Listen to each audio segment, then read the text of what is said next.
Hello everyone and welcome to episode 36 of the Fezcast. We're on the home stretch for the season, but a few more to go. This week, with no rugby to review over the weekend, we actually managed to pull a couple of interviews together, which hopefully you're going to enjoy. Jez is going to be previewing the Newcastle game, and he's got some pretty special company to do it with in the form of Alex Goode, who doesn't really need much of an introduction, so we'll leave that to them. But it's his 400th appearance against Newcastle, so he's going to be pretty busy about that. And yeah, Jez obviously got the opportunity to talk to him about his lengthy career with Saracens. First up, I was joined by a different Alex who's 20 years younger than Alex Goode, for her first appearance since the end of the women's season, and Leanne Infante, who we've been trying to speak to for a little while. We were actually going to talk to her after her first retirement for Saracens, and in the process of arranging that, realised that she was actually coming back and playing a few more games. So we have finally spoken to her following her actual retirement, about her career for Saracens, England, going from amateur, semi-pro, professional, and back down again, and what she's up to at the moment in finance. But also, Leanne, actually, just before we started recording, may have let slip to myself and Alex a bit of a secret that she hadn't really shared with too many people at the time. But yeah, having now shared it on social media, I think we're fairly safe now in saying that Leanne is expecting a baby. So congratulations to her and to Matt as well. They're in for a very busy period, I think, over the coming months. Timed nicely, I believe, with the Women's World Cup. Yeah, congratulations to them both. We will get into that interview with Leanne and pass over to, me. Enjoy, everyone. Listening to the Fezcast.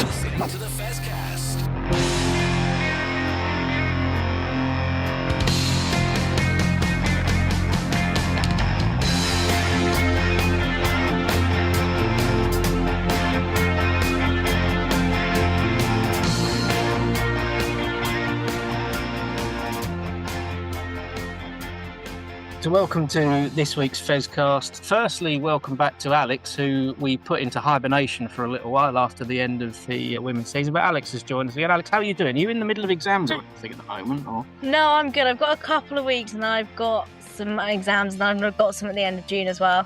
Okay, well, busy time for you then, so maybe we're best to leave you alone. But you are here because we have a very special guest this week, who is a multiple Women's Premiership title winner, a couple of titles with Aylesford and Harlequins, spells Richmond and Bristol, but most importantly, that's all in between two spells with Saracens, being part of the title winning squad in 2015, which actually I looked at today, a squad photo with a very fresh face in there. Rejoined the club 7 years later, chalked up 100 appearances, retired, was called out of retirement, played 5 more games and retired again. Leanne Infante, welcome to the Fezcast. Thank you for joining us. Hello, what an introduction. Thank you for having me. Normally I get things wrong in these introductions, so it's nice to actually, I think, get everything bang on there. But I think you did. Excellent. Also with a bit of a cough as well, so we'll make sure we do some healthy editing if we need to. But hopefully you're feeling a bit better today, Leanne. Much better than last week, yeah. And I'm sure everyone who knows me knows I've always got a cough anyway. So fair enough, that's fair play. Well, I mean, the first question I think that's everyone wanted to ask was, are you actually now retired from rugby? Absolutely, yes, I am now retired from rugby. There was kind of an injury card or a hypothetical situation. Obviously, I retired at an awkward time in the season in October, and Alex said to me, you know, if we did need you and something were to happen, would you just help us out for the rest of the season? And that was what I thought was hypothetical. A couple of weeks into retirement, Tori Sellers, bless her, got an injury in training. I had a few messages from the players first, and then saying, have you heard anything from Alex yet? I was like, nope, not heard a thing. And then a couple of days later, my phone rings. Absolutely. Well, I actually happened to see Tori Sellers in the media room about a week after she got injured, and she sort of had a big grin on her face when I said, so what's the plan? And I think I kind of twigged that it was potentially coming back in, but she stayed very tight-lipped. Which is good. But she's had some good media training for that, clearly. Clearly, yeah. Some of them do, some of them don't. We do get some insight. But Alex, you got a couple of questions about Leanne and how she's enjoying her retirement. So what's your favourite thing about retirement so far? Just having more time at home with my husband and my 4-legged friend, Tess, my dog. I think Rugby is a hell of a commitment for many of us, especially those that aren't contracted with our countries. And I don't live too close to Saracens, so I have to battle the M25, or did have to, on a regular basis. So, yeah, just having a better work-life balance, having more time to chill out, go on nice dog walks, go and see family that are also not local to me, that kind of thing. Just having more time on my hands. Yeah, that's nice. Then what do you miss most about playing?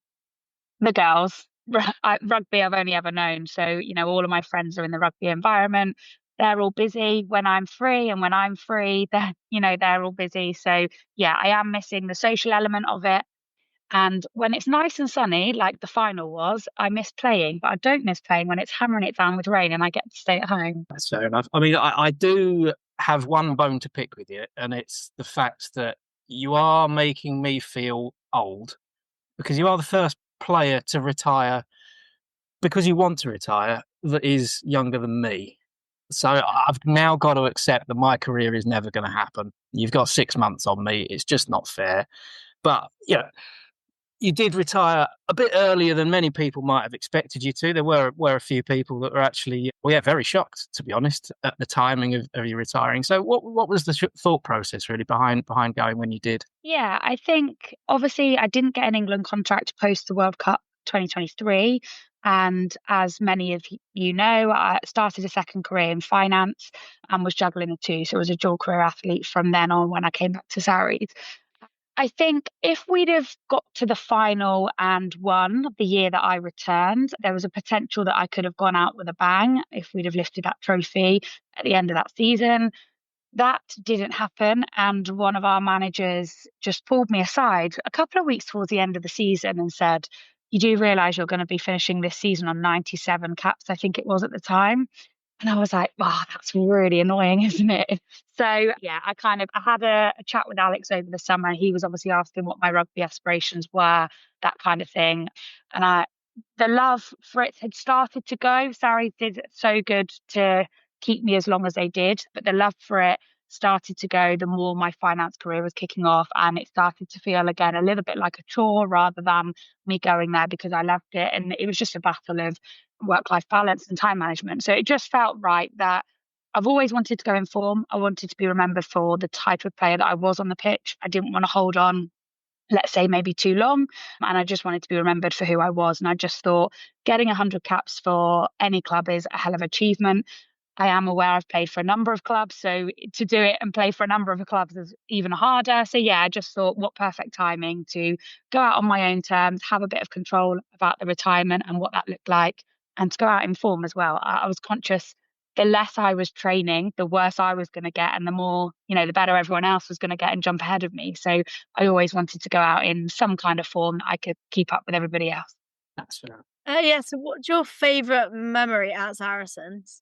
Well, I can't say my 100th game, I assume, because and nothing would be able to top that. That genuinely, the amount of effort everybody at the club put into to make that day special, and the amount of friends and family I had there was unbelievable. So if I can't say my 100th game and retiring, you'd actually say I'd go back to the really early days at Bramley Road when I was 17, 18 years old, and I rocked up, and there I was tiny. I used to be a winger or outside centre at under 18s level. I wasn't a scrum half back then. And yeah, just rocking up with the likes of Maggie Alfonsi and Mandy Marchak at the time. I thought, what the hell have I got myself in for? 17, 18-year-old and running around with these huge women running at you. I thought, I've got no chance in this environment, but they did well to keep me on and progress me. So yeah, that's probably one of my first memories. And then yeah, just kind of that old school grassroots level, just the whole story of where women's rugby has gone from when I was that age to now is unbelievable. Well, that's actually something that we wanted to touch on. So very well segued into my next question. Thank you very much. So yeah, you've obviously had that time at Bramley Road when rugby as an amateur sport, obviously creeping into semi-professional levels in the women's game. You mentioned obviously you're a full-time England player for 4 years as well, but you also then had that loss of an England contract and back down to the semi-professional level and things. So you and fairly select number of other players have kind of bridged that spell all the way through into the start of the professional game. So how how did you keep your levels up as the game progressed rapidly around you? I think the the sport was growing massively, and the more, the last few years, especially with the funding and the RFU and how the PWR come about, Tyrrell's when it first kind of started to go into that semi-professional era, the more money we were able to receive, whether that be through club or countries and different stages within that semi-professional environment, the more time we were able to put in. I remember I used to work as a receptionist at David Lloyd when I was first at Saracens, again, 17, 18 years old. And thankfully, that came with a gym membership. So around a shift work, I was then doing all my runs. Some of them were on a treadmill, I was doing all my gym sessions. But those that had 9 till 5 jobs, let's say, were up at 6:30 in the morning to get part of their training done. Then they'd go off and work for 8 hours a day. And then they'd come back and do the other half of their training, whether that's skills or whatever. So to go from lengthy 11, 12-hour days was obviously, we considered ourselves really lucky at the time to then not have to work full time. We were able to put more effort into our training. That meant more position specific skills, which then meant that the game was, the spectacle of women's rugby was coming on. The product that we were delivering was much more exciting because we were able to put so much time into it. And then with that comes your analysis, but also your recovery and stuff. So I just think the more professional it got throughout my career, in a way, the easier it got. And I said it in my kind of leaving statement. I was living a dream for kind of on and off for 10 years of getting paid to play rugby at certain times in my career. We've always done it because we love the sport. If we wanted to loads of money, let's face it, we wouldn't be female rugby players. We'd be off in a different career. So the love and the determination and the drive has always been there for everybody that's currently in the game, has been there before us, and will probably still go after us. It's just the added bonus that you get a bit of financial support to be able to put all of the extras into it that we weren't able to do before. And that's why the game is where it is now and where it's going to get to in however many years' time as well.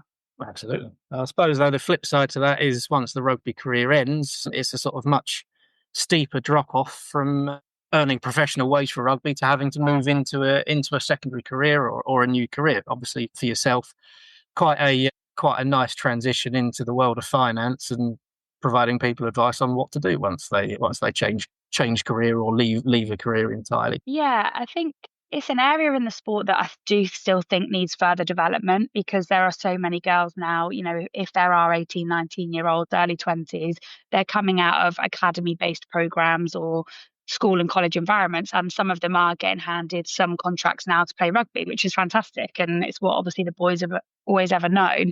I do think there is a gap now where there needs to be some continued professional development. And unless you're at the very top of your game getting paid by your country, our club wage isn't enough to live off. You get support, but it's not enough to live off. So a second career needs to be prompted the entire way through whilst you're playing rugby, because I think so many people don't have exit strategies, and it's because we've never needed one, because we've never been professional. So I do think there's an area of development that needs to go on. I count myself lucky or fortunate enough, but my husband actually says it's the fact that I kind of have my head screwed on, and he doesn't pay me that many compliments, so I'm taking it. But when I wasn't involved in the Six Nations after the World Cup, I could just see things slipping away in terms of contracts and where my projection was going. I'd been part of the setup for long enough. I knew how things worked. So I reached out to someone who was in the finance industry, and I started to open up conversations with a couple of exam providers to get my qualification, because I wasn't qualified. I didn't do university. I did college and kind of focused on rugby and sport throughout. So if you'd have asked me when I was at school, was I going to be in finance, I would have said no. But looking back at it, I was always very good at maths. I just didn't try very hard because I preferred running around playing whichever sport it was. It didn't have to be rugby. So yeah, I was fortunate enough that I'd opened up those conversations. I'd started looking into, right, if I wanted to do this as a career, what do I need to do? How do I do it? And the reason I chose it, I guess, is getting on the property ladder myself at a relatively young age, not coming from a financial background either in terms of my family or anything. I just feel like I've always been really good with money, and I've always had to be, especially being a female in rugby and in professional sport. So I just thought there's so much that I could do. And if I can help people transform their lives or achieve their goals financially through a little bit of structure, a little bit of guidance, then that's what I could see myself doing when I'm 50, 55, 60. I've been personal training, I've done rugby coaching, I've always been in active roles before, and I just couldn't see a longevity career coming from those types of, I would call them jobs rather than careers. I wanted something that I could embed myself in, be in for the next kind of 30 years if I need to be. Fair enough. Well, I mean, we should try and pull the conversation back to your rugby career a little bit. Sorry. No, I do have a habit of going off on other tangents, to be honest. So let's talk about England for a bit. Obviously, you know, I think Alex and myself and various others all disappointed for you that your England career didn't carry on even further than it did. But some major highlights within that, surely. I mean, obviously playing at two, being in two World Cup squads, plenty of Six Nations titles as well. So what is your sort of favourite moment in an England shirt, and how did you find that, similar to Saracens as well, that transition into the more professional game with the international setup? My favourite game in an England shirt would have had to have been my 50th cap at Welford Road. Again, loads of family came over. I think it was one of the first games one of the stadiums put hospitality on, and they all paid for hospitality tickets, had a meal before, they had guest speakers in, that kind of thing. My in-laws flew over from Gibraltar, if anyone's wondering where the name Infante comes from. It's not Spanish or Italian. Don't say Spanish because they don't like it. It's from Gibraltar. So yeah, they flew over and I had the in-laws there and stuff as well. And it was really, really nice. Such a sunny day. Scaz got her 100th as well. So that's a really fun memory of just having everybody there in one place. In terms of the professional side of it, do you know what? Going into an environment with the best players in your country, being able to train alongside them, learn so much from them, being in and around that much talent in itself. Yes, obviously it was hard work. The camps were draining, they were tiring, they were very, very testing on our resilience, our fatigue. But it's just an environment that naturally you thrive in, I think. If you put the best people together in a room, whether it be sport on a field, business people in a room, they're all going to thrive off each other. They're all going to have different experiences, personalities that they're going to bring to the table. So yeah, I loved England whilst I was there. I loved the camp environment as much as I love being at home now. I didn't like living out of a suitcase. I'm an unpacker. So whenever I did go into camp, I had to unpack. That's one thing I didn't like. Maybe that's why I answered one of Alex's questions the way I did earlier. But yeah, it was a great environment to be in, being surrounded by that much talent. And it helped being as successful as we were. You know, yes, I haven't won a World Cup. I've done 2 World Cups and, like you say, many Six Nations titles, but not many people get to be part of a team that is that dominant in the sporting world. So again, just say that I'm fortunate and count myself lucky to have been there for as long as I was. Yes, it got cut short, but you know, no one ever knows what's around the corner. That's fair enough. Well, we're going to assume that you're going to have half an eye on the PWR as it goes forward. Obviously, pretty busy with work and other things. But Alex, you've got a couple of questions, I think, about season coming up, haven't you? Yeah, so what do you think, what impact on the PWR do you think Susie Appleby, Sean Lynn and Dave Wood all leaving their clubs will have? Great question. I think it's going to have a huge impact. You know, Sean Lane's gone to Wales. They've probably not had the campaign that they wanted to this Six Nations. It's going to take time for him to put his structure in. But going 3 back-to-back titles is, you know, an achievement, a hell of an achievement for Gloucester Hartpury. So he's clearly done his work there. And whoever steps into those shoes, they've got big shoes to fill, haven't they? So yeah, there's a massive gap there. Likewise with Bristol, I did 1 season there, Dave's first season. I know how much ambition he had. I can't remember exactly where they came, but they were 7th or 8th near the bottom of the table when Dave came in, and within his first year, the leap that he made and the finals that he's made. So again, huge shoes to fill in that perspective. It's probably just a broken record if I've broken it down into Susie Appleby, because Exeter coming in, being a brand new team and doing what they've done, the amount of cup trophies there. I think they did 2 back-to-back, didn't they, of the Premiership Cup? And yeah, just the legacy that she's left there. I know the girls down there absolutely loved that environment. My dad's down in Devon. He was actually trying to get me to go down to Exeter at one point. I said, Dad, I like the distance. I love you to pieces, but I'll keep you at arm's length. I'm not coming down to Exeter. So, but I know he followed them for a long time. You know, he's rugby mad just because of me. So he didn't just go and watch the games that Sarries were playing against Exeter. He'd go and watch the women. He started to go and watch the men. Exeter's huge for rugby. So yeah, there's huge shoes to fill. I don't know what impact it's going to have. It's going to be really interesting to know who's going to fill them. I don't know if they're going to be from this country or whether there's coaches from other countries that are wanting to come and step into that. I'd actually love for some of the men who are exiting rugby that want a coaching career. I know Ross Chisholm at Quins has done a fantastic job with those girls, and obviously being there for many years, I still talk to some of the players. I'd love something like that to come about as well. Yes, it's great to have female coaches, but we just want to be coached by the best coaches that are out there, male, female, whoever that is. So yeah, I think it's really interesting. 3 clubs looking for 3 head coaches in the same season.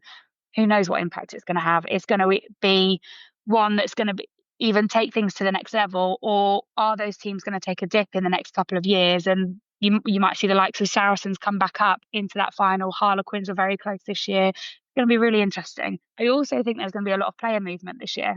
World Cup, finishing a World Cup cycle and starting a new one. Not only are those coaches going away and there's going to be new coaches in those environments, I reckon there's going to be a lot of player movement, and that will also have a huge impact on, Ealing Trailfinders. Meg Jones has already gone there. That's come out very recently. I reckon it's going to be an interesting season about player movements as well. Yeah, and do you think Saracens can win the final this year? Next year? Ooh, I really hope so. I was gutted this year. They had such a good first half.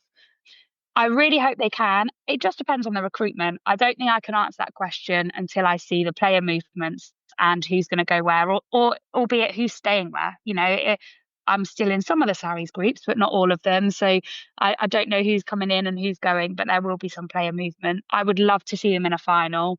I'd love to see them host a final again if they have that opportunity to tender for it. I think it was such a great day at StoneX. So yes, I will absolutely be where, unless that final's up in Newcastle or something somewhere and Saracens aren't in it. If they're in it, I will be there somewhere. Well, that was going to be a question, actually. Obviously, you've had a great time with Saracens, but there's no denying your spell with Aylesford, who then became Harlequins, obviously winning titles there. It's a big part of your career as well. But the way you've spoken there, it does sound like, obviously they both have a special place in your heart there, but it does sound like you're leaning a bit Saracens. Or was it just because that's where you finished your career? There's definitely a special place in my heart for both. As you say, I've won a title with both.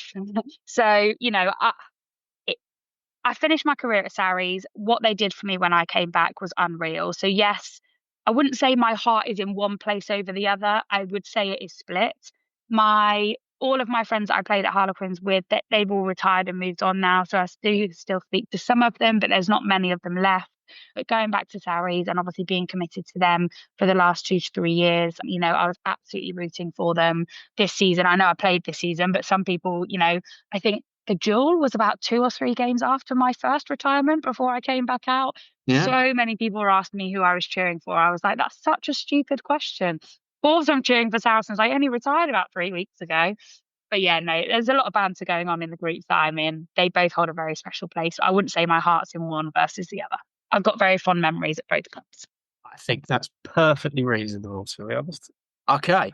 Well, to be honest, Leanne, you've sort of answered a lot of the questions I had just by talking around them yourself. So it's been clear. I mean, that is something that we were going to say. Look, the final one was how would you, or how do you, hope you are remembered as a rugby player, having now retired? I have to say the one where if you're watching it on the telly, the volume needs to be turned down. Yeah. That has to be said. I'm well aware of my volume on the pitch, or was well aware of it. I even went into some games actively trying to not be as loud, because when I did watch it back myself, I thought, God, I am annoying. But adrenaline just goes and you completely forget about it. But any player that I've played with has always said that they loved my noise, bossing the forwards around. They always knew exactly where we needed them to be. I'd love to be remembered for the loud scrum half, the one that my passing off the base of the floor, not stepping and passing, being able to get the ball into 10's hands and letting people, being the team player to let people do what they're best at and kind of getting that ball to space as early as possible. That's something I focused on throughout the majority of my, when I was at the very top of my game. And yeah, I suppose I threw it around a bit in defence when I could, taking on some of the big girls. So it's got to be the loud one. That's the first one and the obvious one, right? I have to admit it is. It was something that I actually asked Alex Osterbury about on the day of your 100th cap and asked him whether it's going to be a quieter place around the squad without you there. What he actually said was there's plenty of girls who can step it up without you there. But yes, did reference the noise. Of course he said that. I mean, it's well worth going back and listening to that show, actually, after your 100th cap, because the glowing praise from Alex was pretty high. He actually had a smile on his face, so that says quite a lot. He doesn't smile very often, that man. He doesn't. But yeah, I think you probably nailed it, to be honest. That's anything that we pick up on the pitch. Plenty of intercept tries as well. And yeah, the very strange sort of cyclical nature of rugby where your 105th cap ended up with a 100-0 win. So you got 100 properly in the end on your last day. Yes, I did. And I tried to stop it off. A try and 100-0, I'll take that. It's one way to go out, isn't it? But look, Leanne, I really appreciate your time today. It's been a few weeks getting it sorted. It just shows actually that it's just as hard to get hold of players properly when they've actually retired as it is when they're playing. It's usually my fault. So I really appreciate everything that you've done for Saracens, for rugby in general, and for us on this show. I understand you're going to be very busy over the next few months, regardless of whether or not you're playing rugby. So all the very best for things going forward. And I hope to see you around the ground soon. Absolutely. Thank you very much for having me. It's been great talking to you and nice to meet you, Alex, as well. And yeah, bring it on. I'm sure I'll be back at some point on the podcast. We will have to make sure you do come back on. In fact, maybe you should come back on at the start of the season once all of those player changes and coach changes have happened, and we'll get you. You can ask me those questions again, Alex, and then I'll give you a real answer rather than a diplomatic one. That sounds good. We'll make sure we book that in if you've got time, of course. Yeah, it'd be fine. It'd be Women's World Cup, won't it? So it'll be fine. There we go. There's a plan. Anyway, thank you very much, everyone. We'll take a break and we'll be back with the rest of the show later on. You're listening to the Fezcast.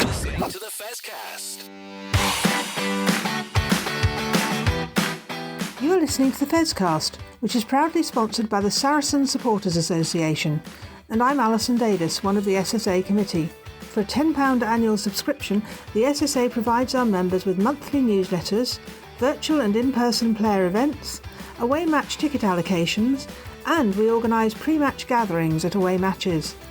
We sponsor men's and women's players, and we support the Saracens Foundation Track Club on behalf of our members.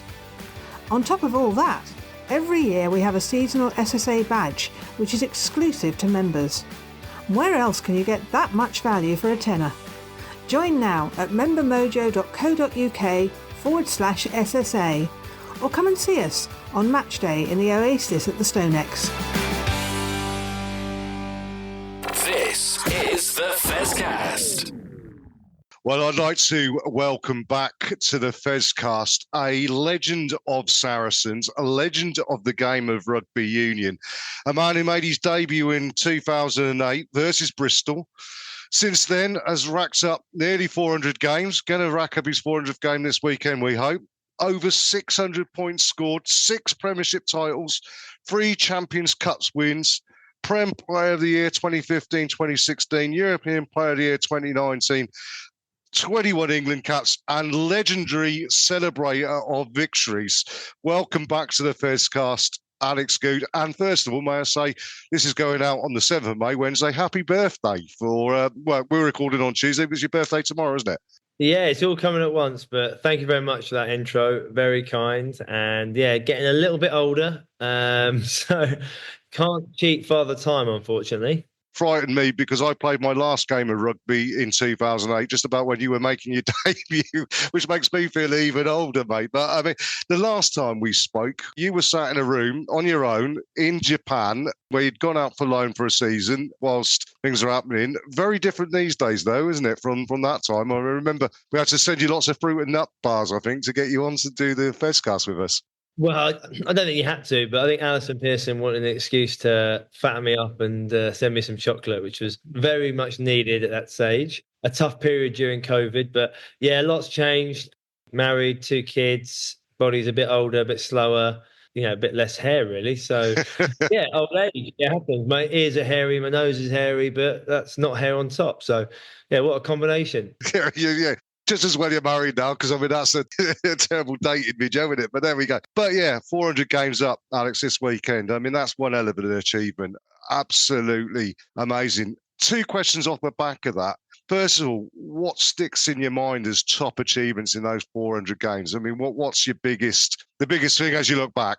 Oh, I don't know. I don't think I can ever say one thing really. I think just being in the game this long, playing at the highest level for Saracens for the length of time is probably the best achievement over anything. For me, it's not easy playing professional rugby, I guess. It's pretty hard, and if they could, everyone would do it.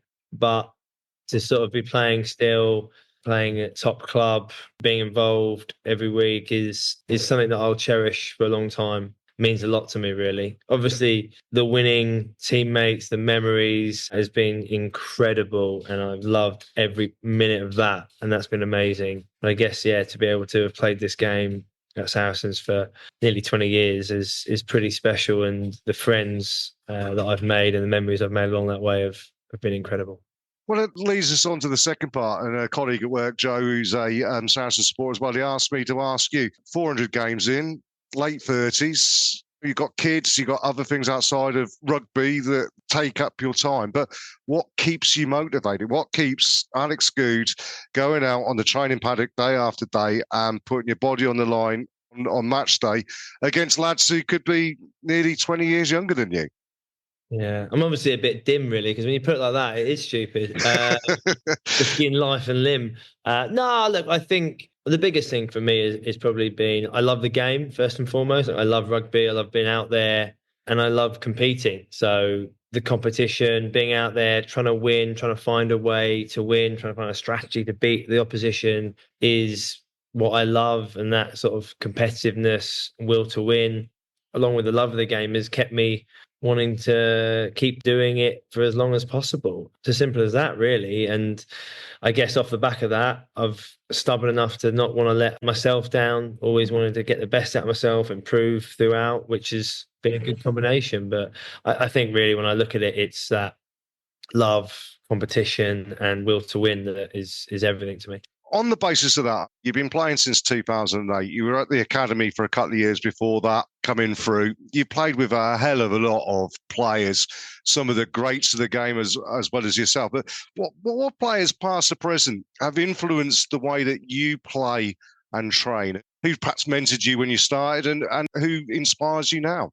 I think as a young man, before I even got to Saracens, my biggest inspiration wasn't Johnny Wilkinson or Christian Cullen or Carl Spencer. It was actually my Auntie Jo, who was Olympian, went to Sydney Olympics, got a bronze medal, first ever British medal in the Olympics, and then got 3 Commonwealth gold medals.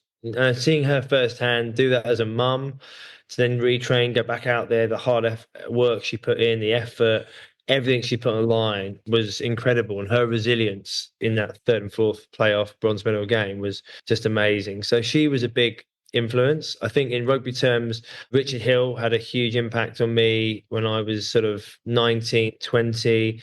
He took on the role of mentoring and he had a big impact on me, helping me, particularly around professionalism, what it meant to be a professional player, me aiming higher than just the players at Saracens. Like, what was it that players were doing fitness-wise at England? What were they doing kicking-wise? What were they doing weights-wise? What were they doing to prepare for games? And he really helped me because as a young boy, you just go with the flow with what is around you. And actually, he got me to aim higher than that. And that really helped me blossom. And some of those habits he taught me, I still use now.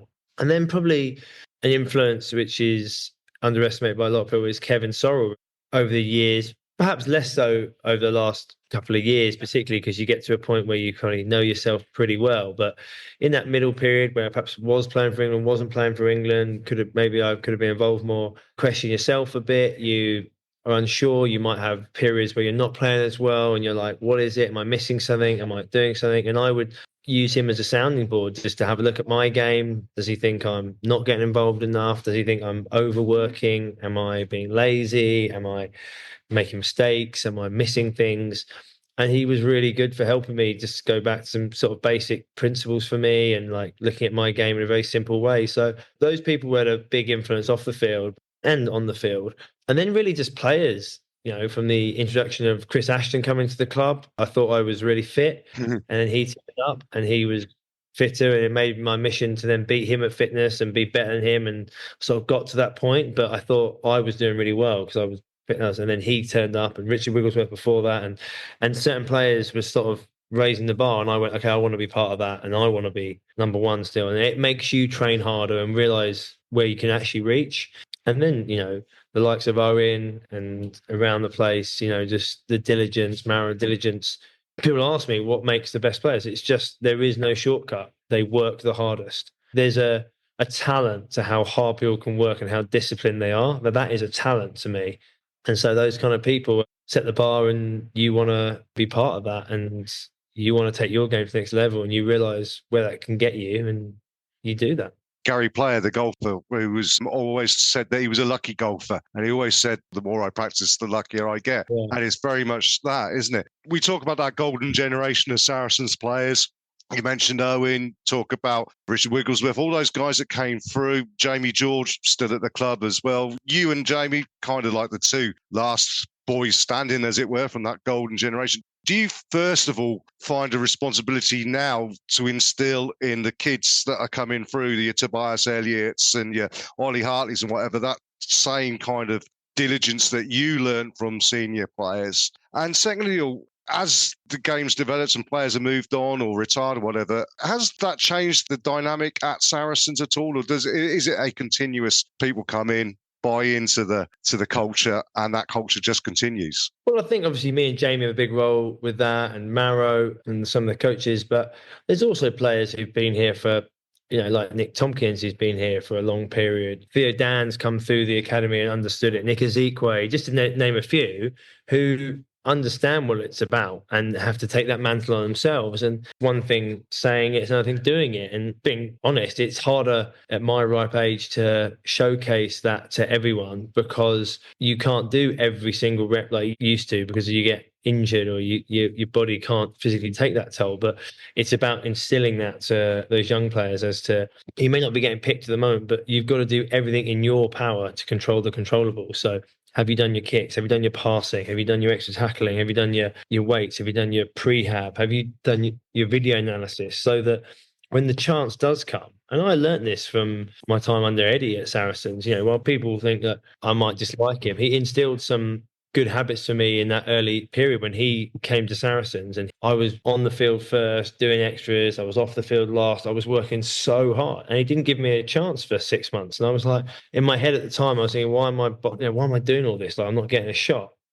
But actually I realised later in life is when I did get the opportunity, even in a position I'd never played before at fullback, I never let that shirt go, because I played well, and I could rely on all my basics so well that I could just work out how to play fullback. But all my basics, kicking, passing, tackling, whatever, were in the right spot. I didn't have to think about them or overcompensate. And it was just a good lesson of, I'm not working hard because of him. I'm working hard because of my own benefit. Like, it's about me taking control of it. And so it was a really important lesson. Great to hear. The question obviously is to come up. Is this it this season? I mean, the talk was, this is your last season. Is it your last season? Is it 5 games, hopefully, and then off? Or is it going to be one more year? The media manager, there he goes. Doesn't want to answer that. He's going, don't say anything. Another announcement. Look, I haven't quite made a decision yet. I think my time is coming to an end, I think, mentally and physically. Obviously, it'd be amazing for us to have 5 more games and really gone a wonderful run. That I can't completely control, but I've just still got to make some decisions in my own mind, with me, my family, how I feel and what I want to do, really. So can't quite give you the lowdown on that one yet, but it won't be too long before I do say something, I'm no doubt. On the back of that, though, obviously Saracens are really good at preparing players who are coming towards the end of their careers to move in different directions. And I mean, where does Alex Goode look at the moment? Are you looking at coaching? Are you looking at media?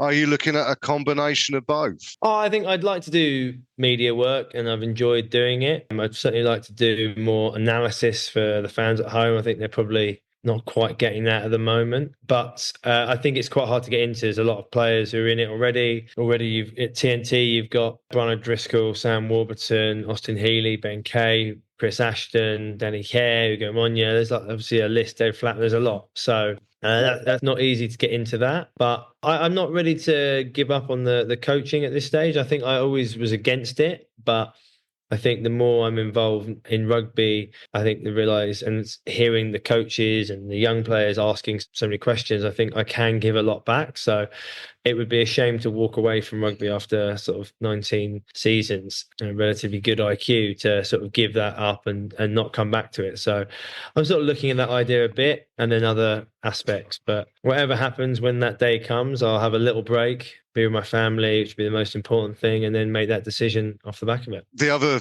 side of that as well is after your last game, whenever that may be, Alex, is it going to be a full kit lash up afterwards, just ahead of it, and a ceremonial burning of the bum bag maybe? Well, I struggle for that. I have to get a new bum bag because I think Nigel's got that bum bag up on the wall. I'm not sure they make them anymore. I obviously made them look so unfashionable. Is that the right word? That they stopped making them. But look, I think obviously if we're lucky enough, we get to a final, we have that opportunity, then while I worry about my liver, I would be over the moon if we were to win something.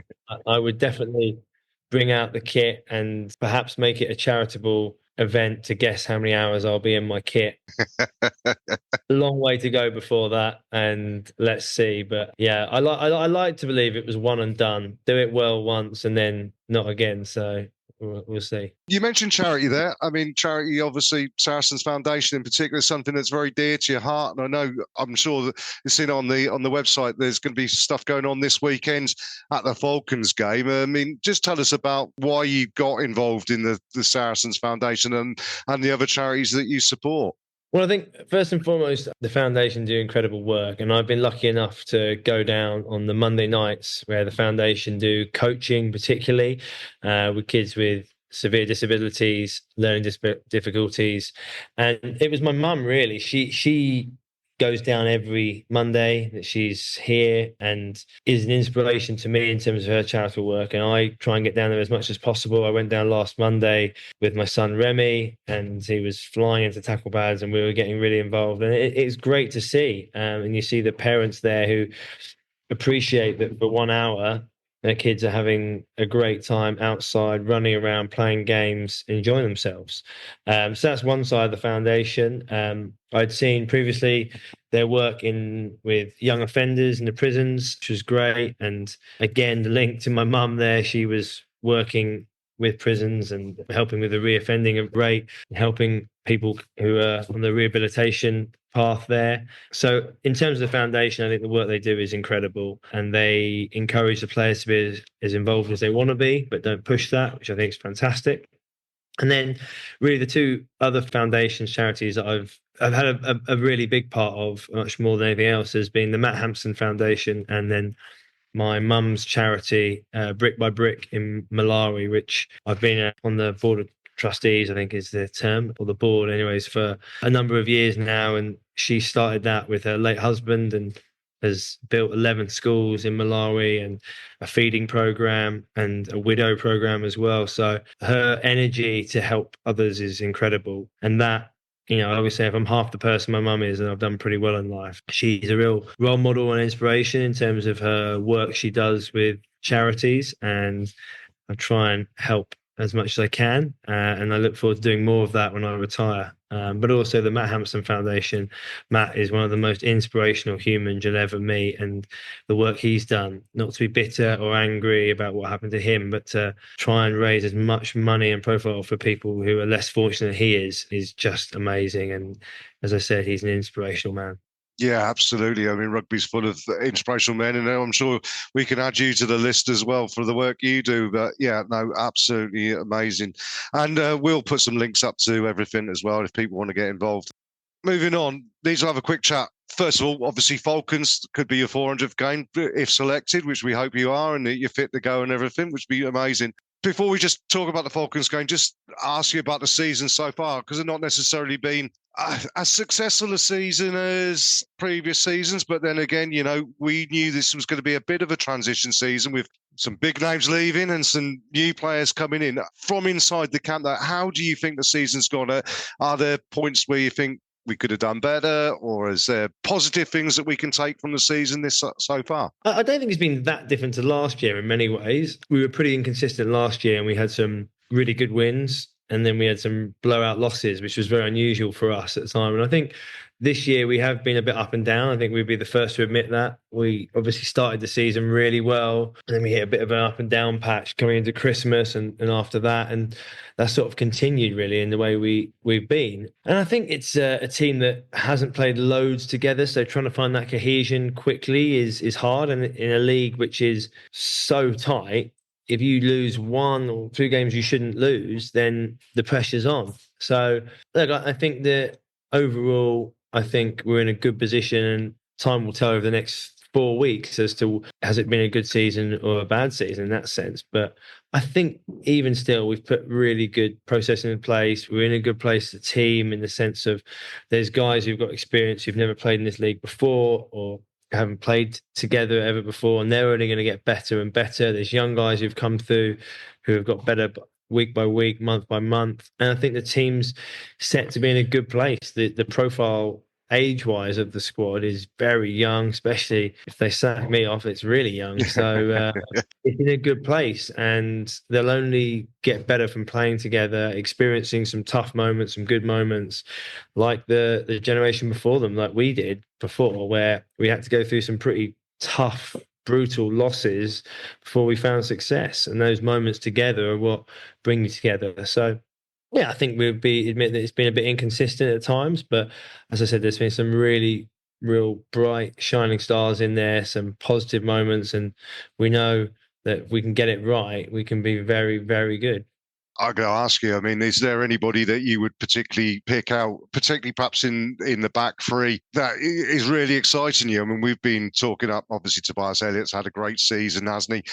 Angus Hall's burst onto the scene. I mean, there's a few, Jack Bracken got a great chide earlier on in the season, has been doing good stuff at Ampthill as well. I mean, who's exciting Alex Goode? And who is Alex Goode looking at and thinking, this is the player who's going to really take on my mantle? Well, I don't know if I'd ever say it about anyone. I wouldn't tag them with such a brutal brush. But I think, look, in the back three, the likes of Tobias Elliott, I think even Rotti, I know he's been around stuff, but he's been exceptional this year at times, carrying the team with him in terms of his physicality. He plays differently, but his improvement in his aerial game, his kicking game, and then his physicality has been brilliant. So Rotti's really just getting better and better as he plays more and more. I think Tobias Elliott, this year particularly, no one really knew about it before. He's put down a marker on how good he can be. Angus Hall, is just out of school, and how good he's been, how calm he's been when, he hasn't played first team rugby, and then he comes in and does an incredible job.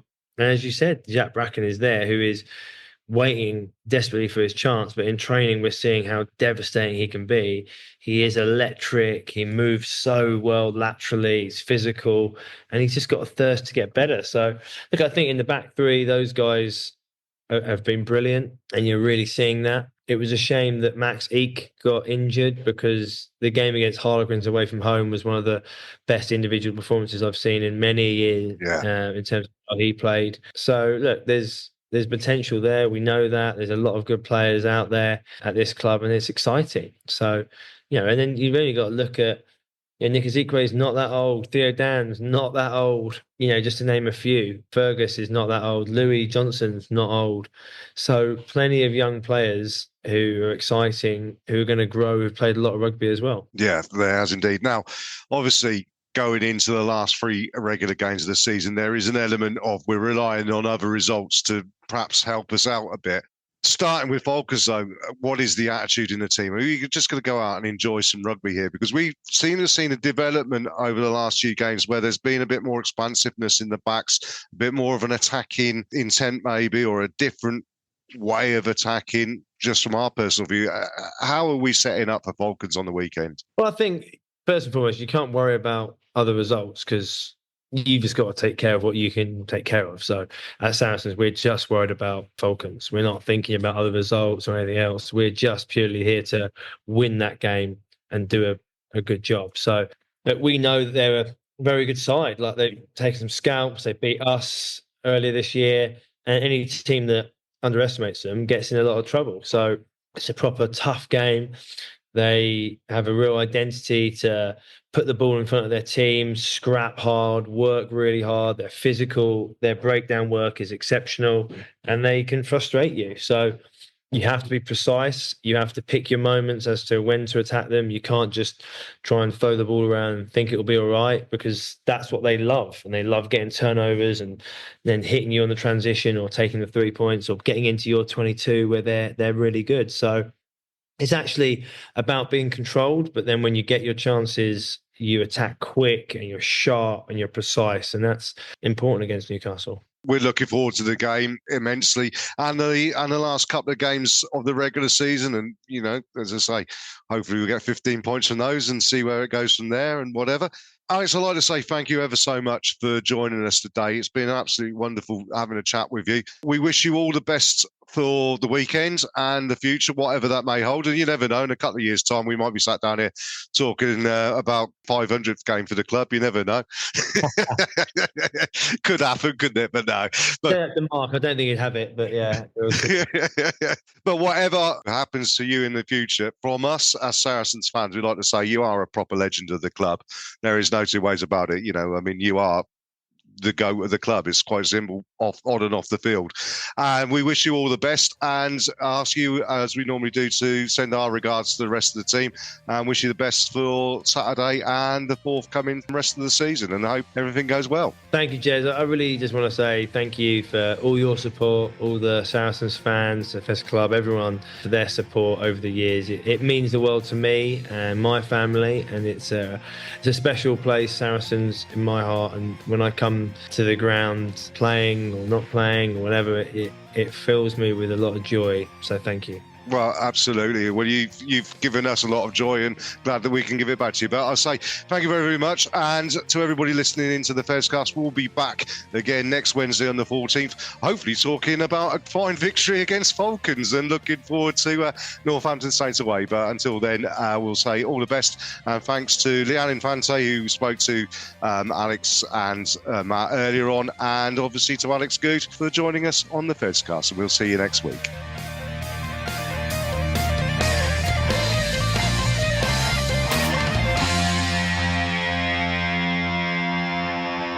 This is the Fezcast.